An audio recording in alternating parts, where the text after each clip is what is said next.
Hi everybody, and we're back again with another Up the Dale podcast. Myself, Neil Harvey, and my co-presenter Dave Maguire. Evening, Dave. Evening, Neil. Hope everything's well over there. We're back again with week 3 of a reasonable report on cricket, and lots going on. We've reached the end of our first group stage of the Palace Shield competition. So we're just going to break it into 3 stages as we usually do, and we're going to have a review of the last couple of weeks' worth of matches. Look forward to the next group stage. Now we've progressed out of the first group stage, and we're going to have a little explanation of that and who each of our 2 teams are going to be playing. And we're then going to go on to a Tales from the Dale at the end. So, without further ado, let's move into a review, Dave. And as I say, we've got a couple of weeks to review for both teams. So we're going to start off with the first.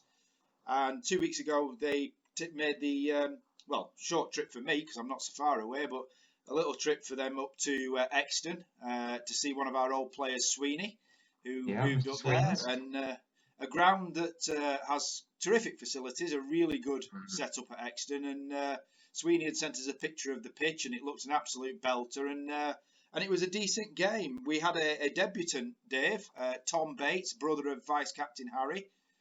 We were often told that Tom was the better Bates out of the 3, including sister Abby. And so it proved on the day, with Tom getting a debut 72 not out. Absolutely disgusting that somebody can't play for about 5 years, tip up and get 72 straight off the bat. I was going to say, don't you hate people like that? I don't think I could get 72 in a season with, a full 3 or 4 months worth of weekly practice as well. But, it's a pretty incredible achievement, not really, from so long away from the game, just to suddenly click back into gear, fair play to it. It's a great effort. And it was solely the important score around our innings, which the whole total when we batted first was centred around, and it was just so important that somebody actually did that. We've been crying out in recent years for somebody to play that role. And hopefully the new recruit can fill that role. Well, with the help of Tom, we got up to a total of 160 for 7. We were following it on messages later on, and it seemed to be getting a lot closer than we thought it might have done. And however, we got Exton all out for 144, and a good victory for the guys, and that put them top of the table at that point. And it was just good to see them closing matches out, really, Dave, isn't it? Definitely, because the earlier games that we've seen have been ones where they've certainly with the Leyland game, that springs to mind, where we've blown teams away in the first innings. This one was a slightly different win, and as you say, they had to put the total on the board, and then, as you were saying, we were getting updates, and they certainly had them 5 or 6 down, but not very many. And then there was this counter attack from Exton, just sort of creeping back into the game, and as you sort of suggested there were perhaps half a chance for Exton if they could keep it going. But as you say, it was a good challenge for them to see out a game and get that win on the board. And I'm sure that will stand them in good stead for the next stage of this year's competition.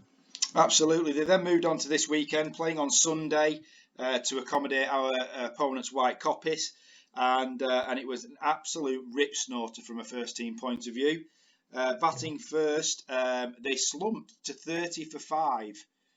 Top order really not firing at all, and Mick Brown again returning to haunt Wantleydale, another former player, getting a couple of wickets at the top of the order, and then Naz, who'd opened, was still hanging around as he has been doing this season, providing that anchor role as we've discussed previously.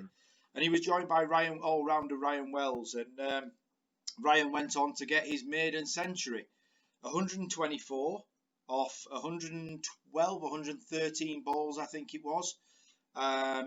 So Naz finished 46 not out, very much the anchor role. But again, as we've said, somebody to play around and allowed Ryan to play his game. A partnership of 179 and got up to a total of 213 from being 30 for 5. And that is an absolutely outstanding performance. Yeah, I have to say, I was down at the ground and I managed to see most of their partnership. I think I've seen the messages go around about 30 for 5, and I thought I'd best get down there sharpish to see any play at all that afternoon. And to use one of our friend Alex Hines' comments from earlier in an earlier episode, it got panic room. Apparently, there was the entire lower order putting pads on at the same time because they were fearing the worst, that there could be a 50-60 all-out job going on. Yeah. But the way the two just batted was just sensational, as you say. Now's start off with, you might, not knowing what had happened, you might look at that scorecard and think, oh, an opener's only got 47, 46 off 40 overs. But his role was just as important as Ryan's, allowing him that freedom to play his shots, knowing that there was somebody at the other end who wasn't going to get out, who was just going to rotate the strike, get him back on strike. And as somebody who has a specialist position of dropping anchor at the top of the order, it was great to see somebody else do that role, and he did exactly the job that is required when you have somebody who's just constant at the other end. And then, I think Ryan has just seen it like the proverbial beach ball. There were so many good shots. They weren't slogs. They were good shots. And it was just one of those innings where he could have just hit it where he wanted. And it was really tough for Whitecockers. They tried hard throughout the innings, but you have to be a little bit disappointed inevitably when you 30 for 5 and you walk off a couple of hours later and you haven't taken any more wickets. I also feel sorry for Jake Bolton as well, who had to sit there getting pad rash for around 2 hours, waiting to bat next, and he was ready almost like a caged tiger on the sidelines, just waiting to get in because he wanted to play some shots, but never got that opportunity. So it was absolutely tremendous. It was great viewing as a spectator, and it was, we don't often see Longdale centuries, so it was a very special afternoon, very special performance. Yeah, as we discussed on social media earlier today, it's been a while since we've had a Wantledale century, in all honesty, and. It was terrific to hear. I mean, as I say, we were at the Sunday game, and the messages coming through were, that we were struggling, and then next thing, and it progressed, and it seemed to progress very quickly as well in terms of Ryan grabbing a hold of the game, and absolutely terrific. Couldn't be happier for him, and well done Ryan, and well done Naz, as I say, supporting role, and then we bowled Coppis out for 98, and Jake, I suppose, got some revenge for sitting around getting pad rash, getting 3 for 22. Bowled very well. Bowled very well, excellent. Good to hear. So that was the final group game for the first, and that, as I say, put them clear at top, completely unbeaten. One match rained off and 4 victories, and has put them through as group winners. So again, absolutely superb. Well done, the first. So we'll move on to the seconds. 2 weeks ago, we faced local rivals Horton, a very much anticipated clash, usually a very hotly contested one. And Horton batted first and got 107, largely thanks restricting down to Imi's 5 for 2. Usual Imi figures. Expensive. Oh, if he gets a few wickets, it's normally not for many runs, in all honesty, when he gets a 5 for, and he's carried on the trend. 5 for 2, Imi. Really quality bowling, and I think he's cut to bamboozle quite a lot of their batters. So a terrific performance from Imi. But it was the first match back for Anis Fahalawala, our very well respected opening bat, and him and Ikram Palejwala are up in the batting and really did set a platform that saw us home quite easily at 108 for 2. Ikram eventually falling for 36, but Anis went on for an unbeaten 53, and pretty much we discussed on that day, Dave, showed the class and again solidity at the top of the order that we probably missed the week before against Longridge in terms of that little bit of an opening stand, solidity at the top of the innings. I think that's right. I think that it's true in any form, isn't it? You see with England, when they have a little bit of confidence and solidity at the top of the order, it makes a difference for everybody else who's to come into bat. If they see the opening pair in particular go out, and even if it is just a score at our standard anyway, a partnership of 30, 40, it just makes a massive difference to everybody else to come in. Everyone relaxes just that little bit, doesn't feel under pressure, having to rush around, everybody putting pads on, fearing that there's going to be a massive collapse. It's things like that which are just so important. And if you have, as we do, a couple of guys at the top of the order now who can hang around, can play shots, can keep that scoreboard ticking over, then that's absolutely priceless. Yeah, it was. It was a really good start, and like you said, made the benchmark for the rest of the innings and saw us home quite easily at 108 for 2. This weekend just gone, we had a top of the table clash. We had to win to finish in the top 2. Well, ultimately we couldn't finish second. It was either top or third. Against Whittle, who were one place above us. Whoever won would go through as group winners. And we batted first. We had a very strong side out due to having a strong first team over the last couple of weeks has meant that we've had a strong second team. And we had Mac Morris down with us, who could only play on the Saturday, so it meant he couldn't play in the first team. And we batted first, lost the toss again, unsurprisingly, but got put into bat, and it ended up to be an absolutely remarkably great decision by me losing the toss. I'll get it right one way or the other, Dave. We put on 204, and again, it was... I mean, to be fair, Ikram got out quite quickly. I mean, there's still a little decent partnership of the opening pair. But then Anis and Mac absolutely went to work. Anis ended up 74, Mac 69. A superb partnership again. But the good thing that impressed me, not just from them two, but the mentality of the top order, was that it's almost like the first team of 2015. It was, whoever got out, the next person went in and carried on the momentum. It was a superb batting performance, and not just hitting, Dave. The rotation of the strike was really good. I know Matt got a bit frustrated with running singles a lot, as he likes to hit out, but it really was sensible batting. Either hit the bad ball and then just rotating the strike. Yeah, we commented that on the day, and as you say, there was some, big shots played. Let's not, have any two ways about it. Matt can hit a long ball when he wants, but particularly when he was batting with Alex Cuffin when he came in at 4, we all commented how what got the fielders down wasn't necessarily the boundaries off bad balls. It was the 1s and the 2s and the odd 3, which I know Cuff wasn't too impressed with. But it was just that rotation of the strike. You could see the fielders just the heads start to drop a little bit because they were starting to have to chase the ball, and we've experienced that ourselves when we've played games. That's the thing that sort of puts teams on the back foot when they're fielding, when you're having to just run around all the time and you're not able to build any pressure whatsoever, and the batters just seem like they can put the ball wherever they want. It's certainly a tough thing to take when you're on the receiving end of that. But it was such an impressive batting performance again. Actually, 2 days in a row, and it was it was another one where I was very very pleased to be sat on the sidelines, just watching it all unfold. It was a terrific day to sit there and like you say, just take in the terrific performance that was unfolding in front of us. And like you said, Cuff went in and batted really sensibly. Put the bad ball away again, pushed Mac to carry on what he was doing, and it worked really well between them two after Anis had got out after his bludgeoning 74 to start off. So 204 we set Whittle, and there was at one point during the Whittle innings where one of their guys, Sahil Patel, a guy who we nearly signed a couple of seasons ago, was looking particularly strong. Went on to get, I think, 53, 55, something like that. But I think something you said, Dave, in terms of in the middle of the innings when we were having a chat, about holding our nerve and sticking to our plans.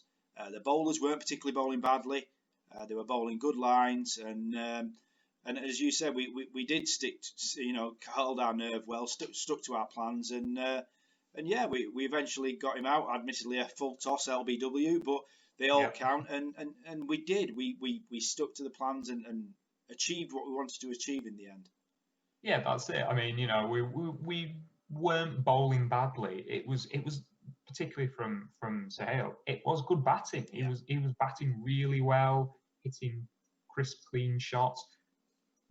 We weren't doing anything particularly wrong, or we didn't have bowling too short, too wide. We didn't have the right field. It was just good batting, and sometimes you just have to just be patient, as I've tried to say to people, and hold your nerve that eventually a mistake will come, or you'll take wickets at the other end and build pressure that way. And that's what we did. Thankfully, we had a big total on the board to defend, to be able to do that. But it was a good, similar to the first at Anston, it was a good challenge for us be put under that little bit of pressure and just to sort of keep that discipline. And yeah, it was pleasing, obviously, to get the win. But yeah, certainly we got more out of it than if we just bowled them out for 40.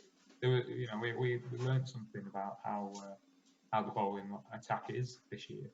Yeah, I did. I think you're right. I think he put people, I would say, out of their comfort zone, but like you said, put that little bit of a challenge on them to hit their marks, and yeah, I think everybody really stepped up, and overall, when we look back on it, it was I wouldn't say a professional performance, but it was just a solid performance where we all just held our nerve a little bit and stood up and said we were going to get this over the line and do what we wanted to do, and we did. So it ended up with both first and second team top of our respective groups, which we really cannot ask for any more than that. Both going through as group leaders, and it made for a happy weekend's cricket, really, all round, from a first and second team point of view.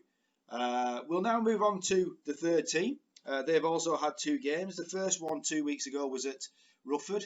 Very picturesque little ground. It was a very hot day.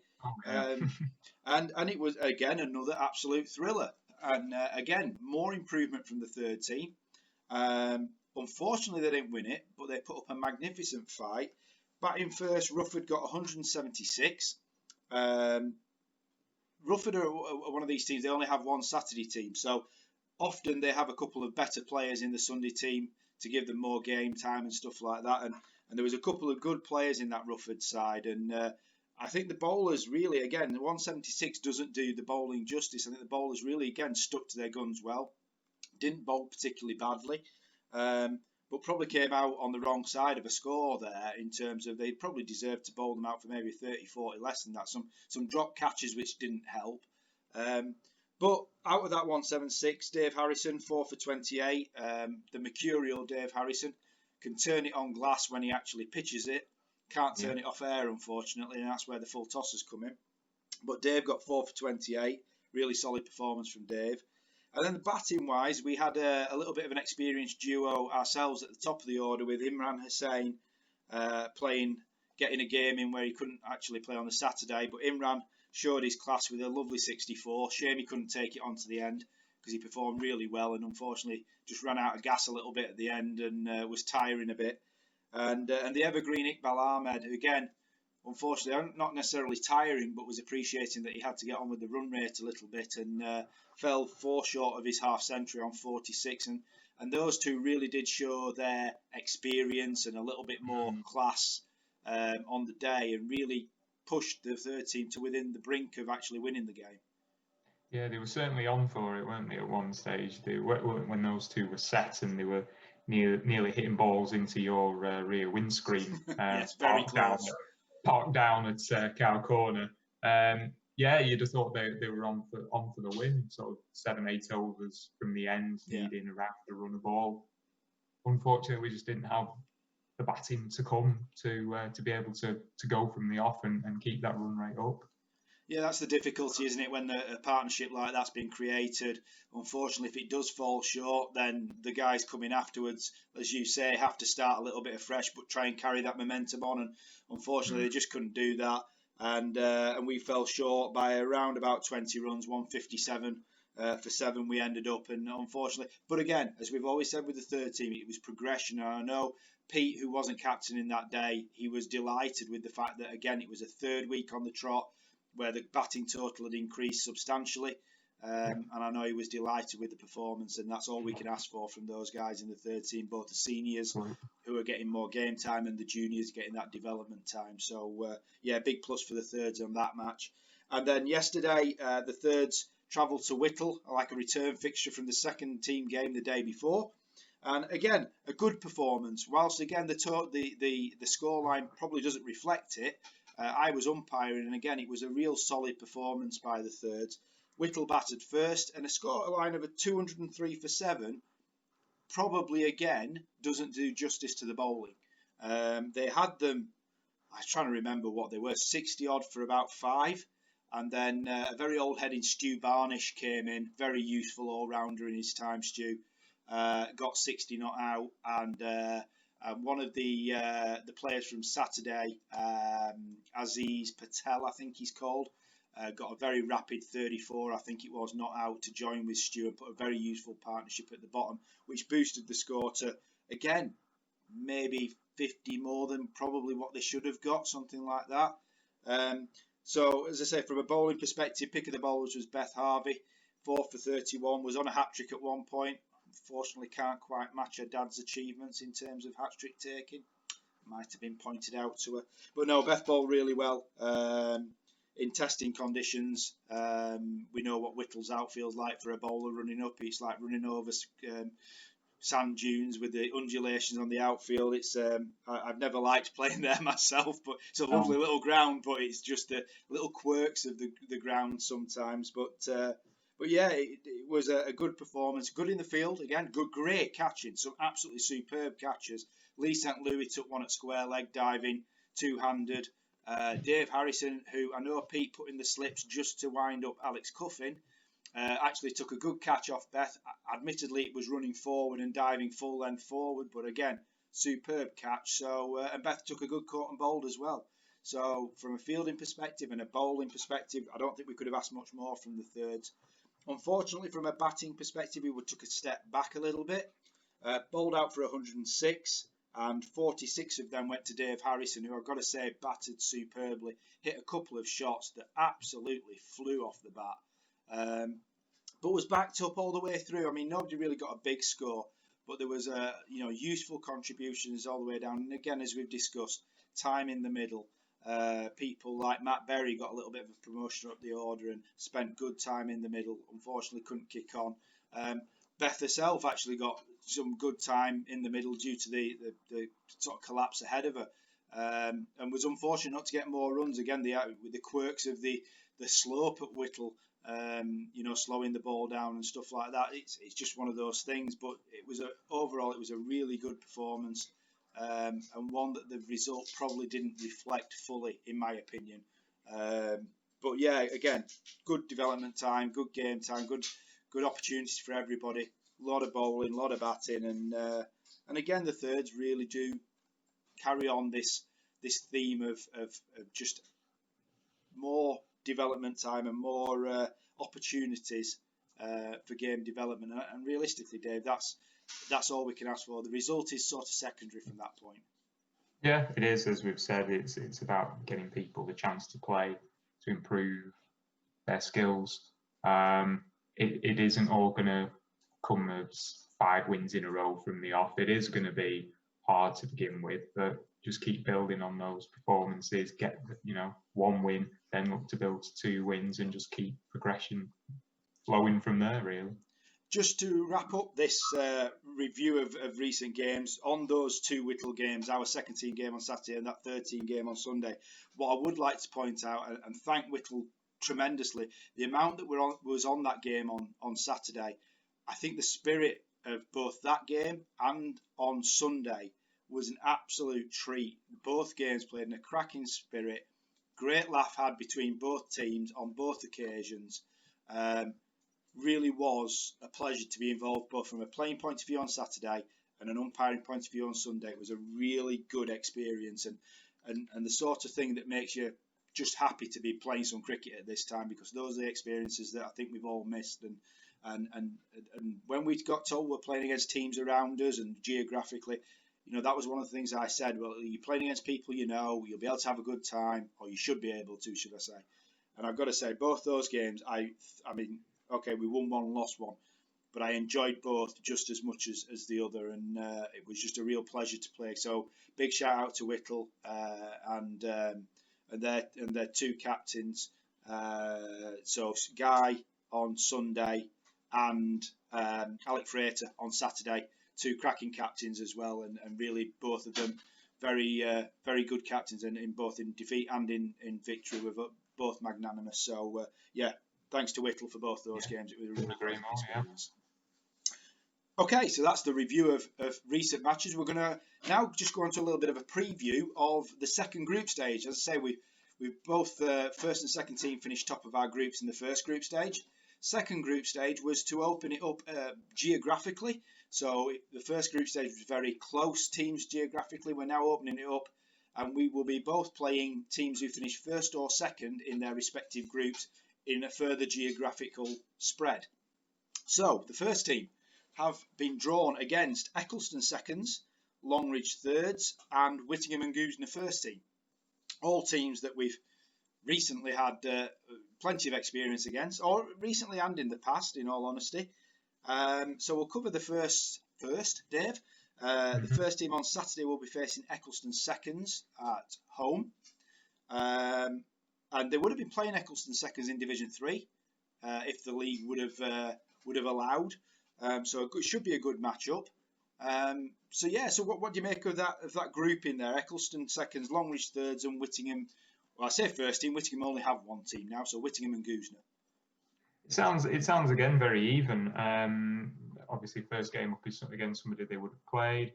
I think Scott and his team will just be looking to carry on the momentum they built up from 4 wins in a row. Crucially, they're playing somebody, as you say, who would have been at the same level as them. Hopefully, that's not going to be too much of an issue for them. You know, they're not going in with an inferiority complex by any means. Don't know too much about Eccleston's team, to be honest. I haven't come across them for a few years. Longridge are always strong. You know, our second team have played their fourth team and come up short against them. Longridge are always strong. It is, you know, just the way they are at the moment. Yeah. They're a very, very well-resourced club in terms of players and their abilities. And Whittingham, it's another team who I haven't come up against for a number of years. A game down at Whittingham, it's one of those grounds where whenever I've ever played there as a junior or a senior, it's either been raining and called off, or it's been absolutely stone cold. I've just never enjoyed that ground on a lovely summer day. So it doesn't have any fun memories for me, unfortunately. But hopefully by that point, Scotland's team will be safely through to the semi-final stage. Well, as I say, Longridge thirds would have also been in Division 3, so as you say, that should be an even matchup, and again a team that they've played over the last couple of seasons against the first team. And as we've discussed, even going as far back as 2015 in the championship season wrap-up, Whittingham are very much a mercurial team. They will either smash 200-300 against you, or probably be all out for 50 odd. So that really will be an interesting matchup to see where Whittingham are based. They breezed through their first group stage. Yeah. So that, I think, may be the biggest test out of those 3 games for the first team. But and it will be away, I believe, against Whittingham at Gill Park, which, as Dave says, is either absolutely wet through, freezing cold. I think I've only ever played there on one good day like you, Dave, and so it'll be an interesting one, that one. So we'll wait and see. But yeah, fairly, as Dave says, fairly even grouping for the first. For the seconds, interesting group for us, this one. Some people we know, some teams we know, should we say, some teams we don't. So we start away at Darwin thirds on Saturday, hopefully on the main ground. It seems to suggest we will be, which is a very nice ground at Darwin. So hopefully that's the case. And we've also got Wyre first team, who we played for the last couple of years. Some close games, some not so close games, but I know Wyre struggled a little bit for players, and I believe they've got some newer players or some returning players this year. So Wyre were quite strong in their group, so we'll see how that goes. And Ray Green seconds, again a team we haven't played for I think a number of years now, going back to Pete's captaincy in the seconds. So interesting group, as I say. Wyre we know a lot of, Darwin thirds and Ray Green seconds not so much so, Dave. But again, as you said about the first team continuing that good form, I think we've got to aim to do that with the seconds as well.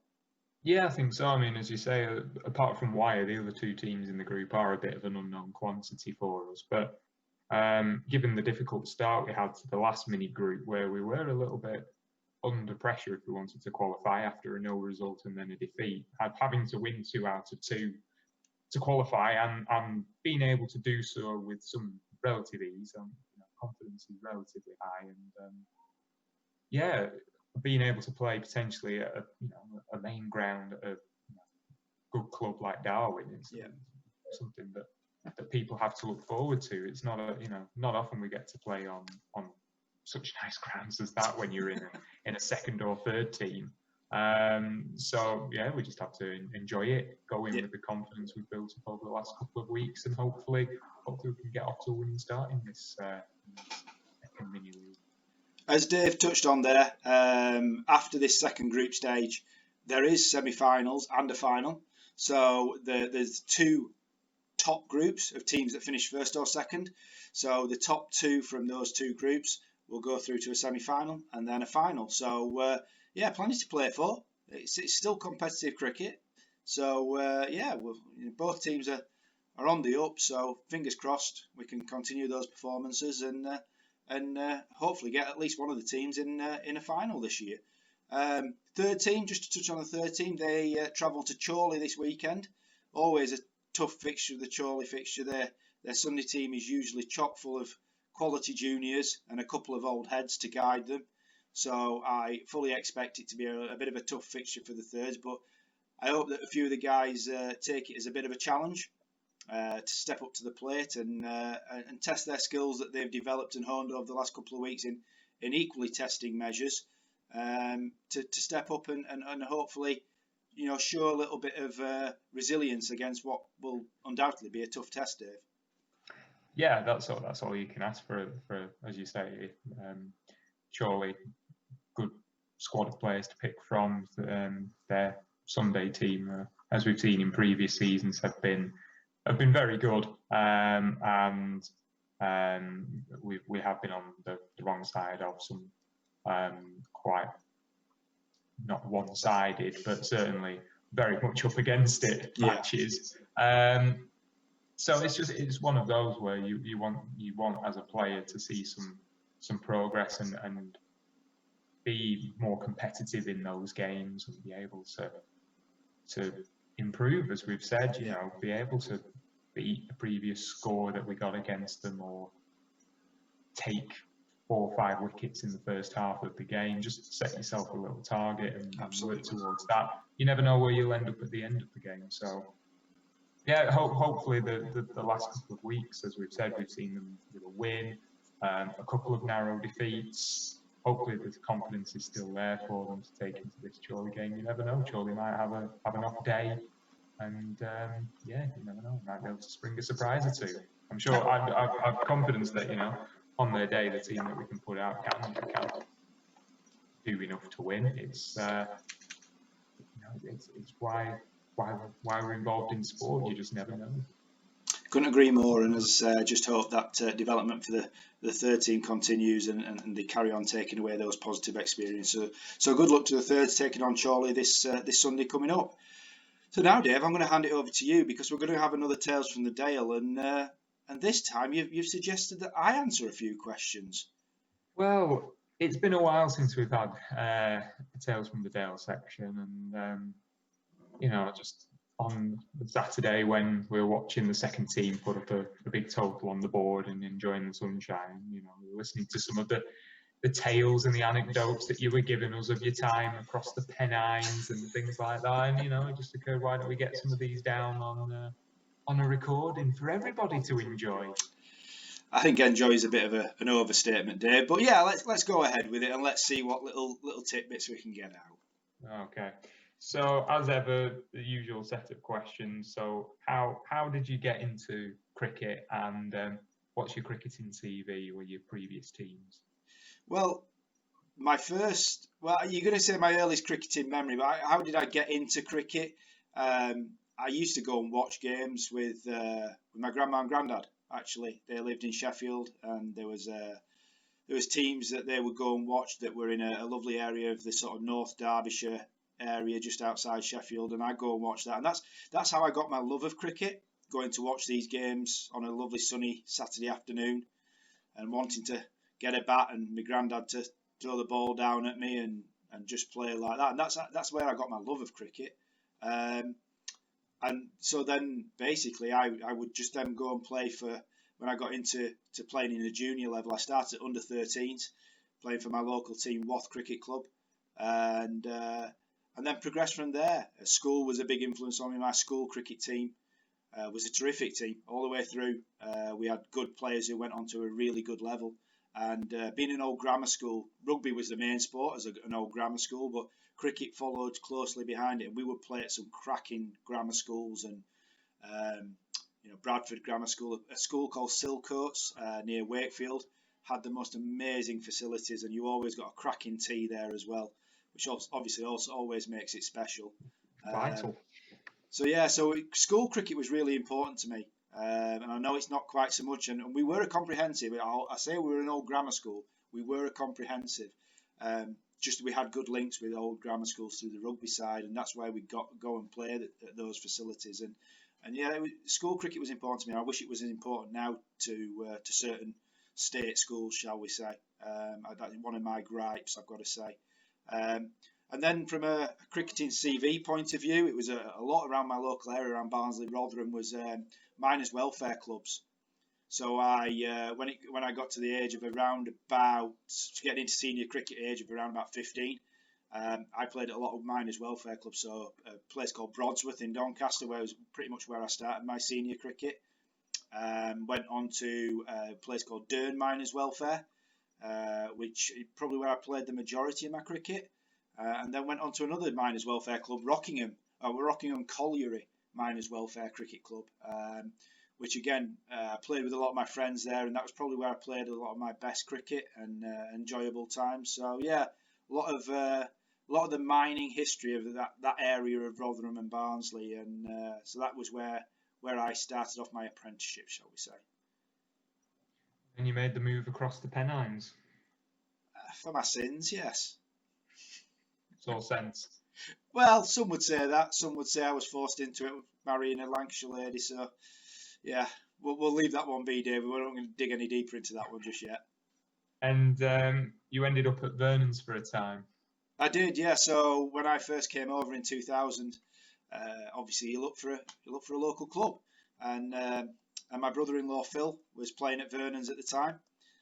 Took me down there, introduced me to the late great Mickey Dunn.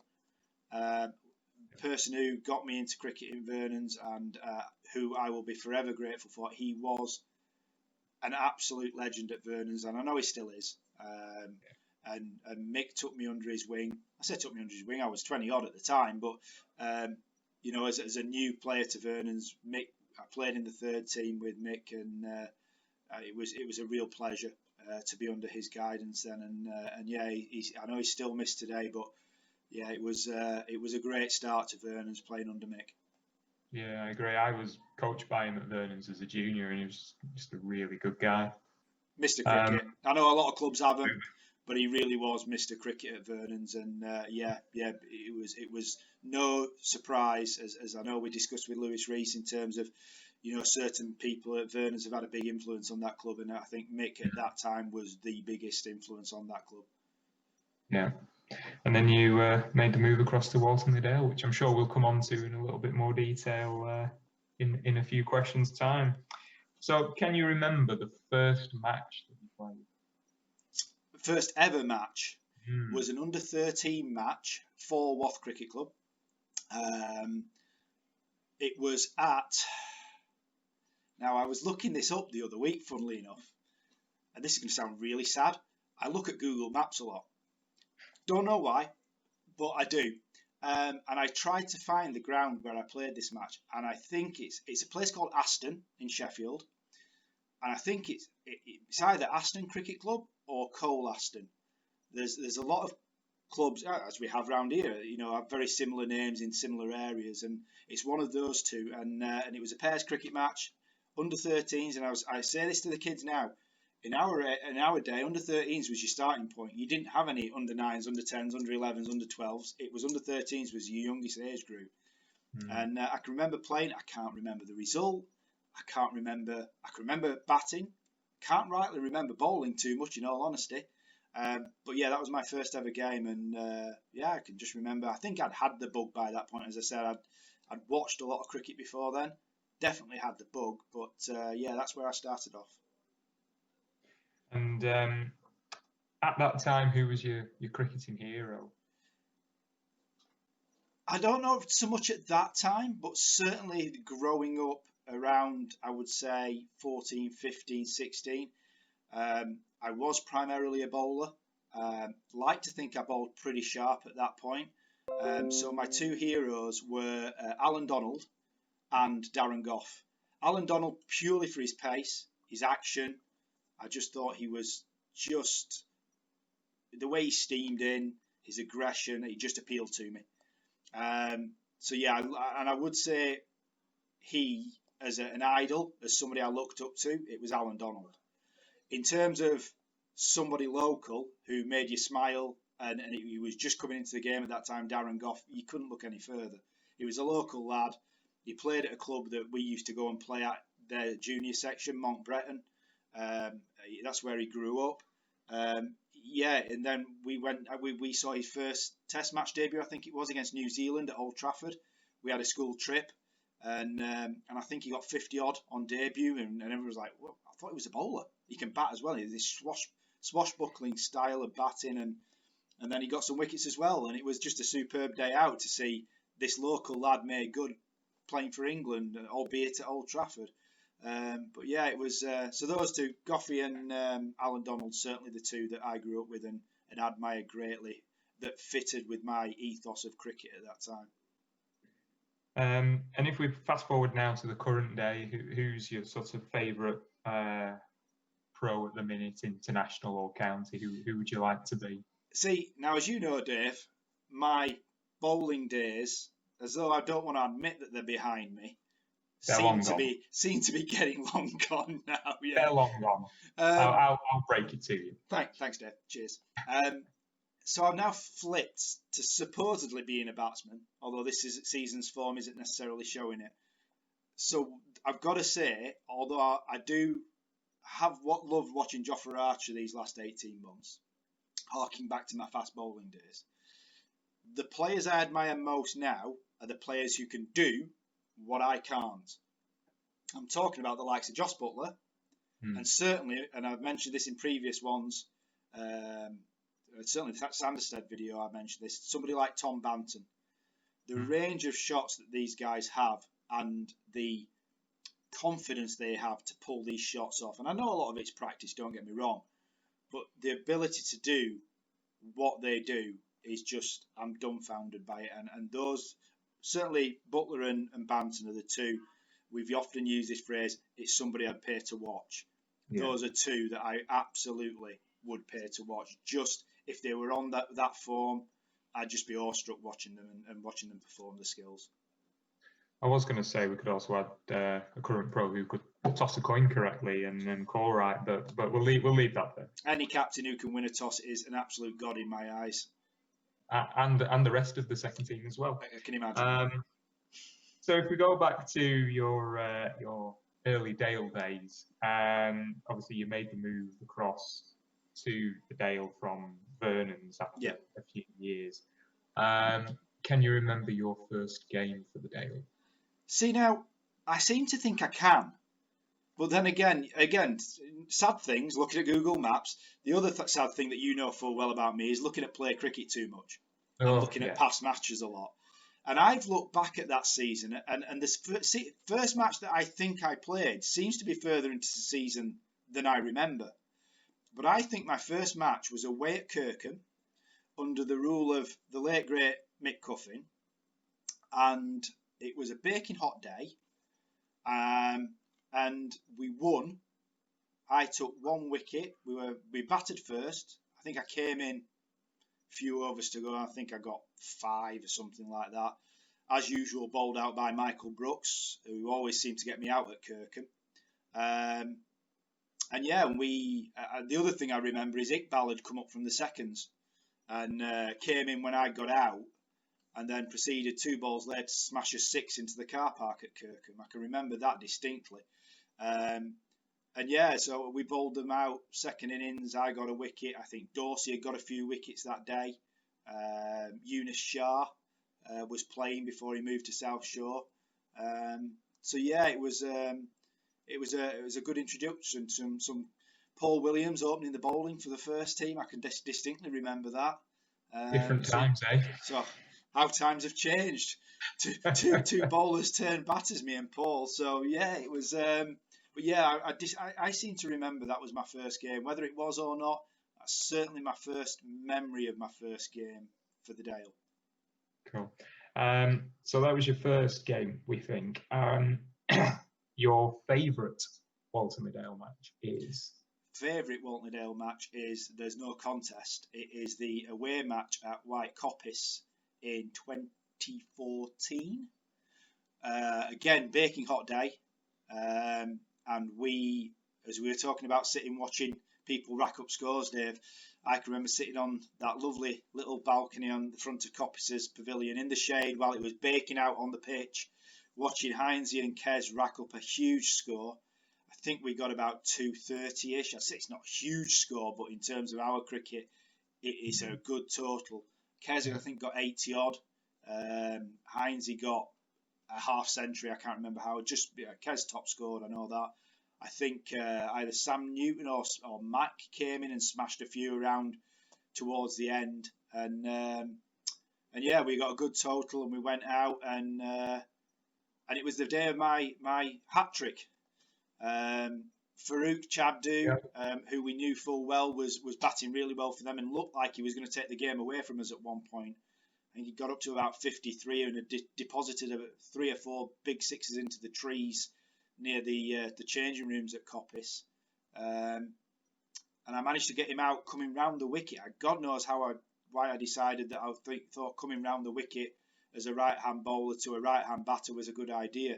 But I think the idea was to try and get the ball going across him, so he couldn't sort of swing across the line to the leg side. And unfortunately for me, it worked. I yorked him, and then after that, I then proceeded to get 2 baits out, one of which is now our vice captain in the first team.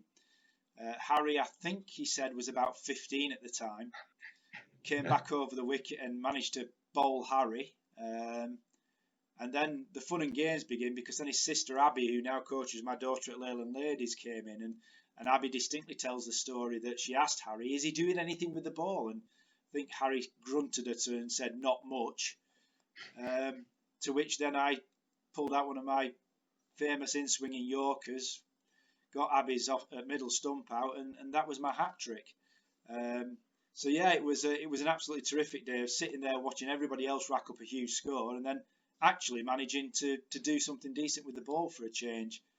And there is another little funny story to tell, which Mac Morris absolutely detests, because I was stood at slip and talking about undulations on outfield. Coppice is another one of those that has lots of undulations, and Mac got one to rise on a batsman and took the shoulder and flew up in the air, and I'm backtracking at slip, and the ground dropped away from the back of me. I've fallen flat on my backside, and the ball's dropped about a foot to my right on the floor, and Mac looks at me and holds his hand out as you get a hat trick, and I then get you falling over on your backside and can't take a catch. So some things never change, Dave, really. No, it does sound like it. Certainly the dropping of catches anyway. Sounds very much 2020. It does. Very, very current. Yes. So that's your favourite game. Penultimate question. The best performance that you have seen for one game? This is a tricky one, because there have been, and I know everybody said this, there have been some crackers. And I'm going to go against the grain, because a lot of talked about batting performances. But I think I'm going to go for a bowling performance, and I'm going to have to say 2. And they're both Kurt Morris. He's 9 for at Blackpool on the season I was injured. So I was actually walking around taking photos that day. So I actually got to view it from a number of different angles. And Kurt, on what was a difficult Mossam Lane track, bowled in just the right areas and just took the top of off stump so many times it was untrue. And it was just one of those days you wish you'd have got all 10, because he deserved to do so. So there's that, and then also he's 8 for in the 2015, the last game of the 2015 season at F&B thirds. Again, just steamrolled through them, and it was again pretty much a complete bowling performance. So Kurt, those 2 bowling performances, 9 for 31, I think it was at Blackpool, and 8 for about 49 at F&B. Superb bowling performances. Can't really argue with those, can you? No, absolutely. Last question as ever. Favourite Dale memory? What's that going to be? It's got to be the league winning moment from 2015. I know we've covered this a lot in the season wrap up, and I know Sam Bolton's mentioned it before, but it really was like everything had come together from a 2 or 3 season progression. I mean, some would say it would progress from me stepping down as first team captain and Kez taking over, but it was those final moments. You know, I'd come back off holiday, I think, that week, brought a load of beers down with me from Belgium, and we knew. I won't say we knew we had it won, but it was just the build up and the last few overs and the ticking off of those last few runs. And as Sam had said previously, it was the fact that we'd done that as a group for the last 2 or 3 years, all as mates, different age ranges, but we got on superbly, and it was a real team effort. And yeah, it was a defining moment for a lot of us. And yeah, that winning moment when we all ran on the pitch and that 40 minutes or so afterwards where we all just hung around as a group to celebrate and savour that moment, that by far the best moment that I've had as a Dale player so far. Can't argue again. Good answer. And that's all we've got. Excellent. Well, I hope I haven't bored everybody with all of that. It's a long and winding tale. So I will just touch on something when we're talking about me going to watch with my grandma and granddad in my very early days. The lockdown really has scuppered us on that because we had arranged a friendly at that particular club. It's a club called Bradfield Fellowship Cricket Club. As I say, just on the outskirts of Sheffield going into Derbyshire, and it always makes these books that have advertised the most picturesque grounds in England and stuff like that. Bradfield's one of them. And I used to go there with my grandma and granddad till I was probably about 10, 11, something like that, even probably beyond that. And there was always massive crowds on a sunny day, ice cream van, going around with collections for the players because there was that many, probably 200-300 people on watching. It was a superb sight, and it was always one of my ambitions to play there when I became a senior player. And I did play there when I played for Durham Miners Welfare, and we got absolutely skittled. And the game was over in the blink of an eye. And it was always one of my regrets. And as I say, through Elliot Tailforth, my vice captain in the seconds, we'd arranged a friendly there this year. And it's one of my regrets that unfortunately we haven't been able to follow through with that friendly. However, I am aware that Bradfield are happy to host us whenever we can get over there, hopefully next season. So I am still, fingers crossed, that we can get over to Bradfield, and I will be able to fulfil or re-fulfil my ambition of actually playing a decent game of cricket at Bradfield at some point next year. But yeah, fingers crossed for that one. So that's about it done, Dave. Thanks very much again for joining us. It's been a good first stage for Whately-Dale of this 2020 lockdown season. Look forward to stage 2, pal. Yeah, absolutely. As we said earlier on, hopefully we can both first and second teams can take that confidence into the second group stage and kick on and get some more good results on the board. Absolutely. So thanks everybody for watching. It's slowly getting towards the important part of the season in this shortened season, so we'll bring you some more results soon. The Whately-Dale Fantasy League is going really superbly at the moment. Lots of interest on that. So the players are all finding little tidbits of extra incentive to play for at the moment. So keep an eye on social media for that. Updates on that will be posted soon. And that's it from us. It's another Up the Dale podcast in the bag. Hopefully see you soon. Thanks for watching, everyone. Drop us a subscription, drop us a like, and Dave, see you soon. Yeah, see you soon, Neil. See you soon, everyone. And we'll see you again soon. Thanks for watching.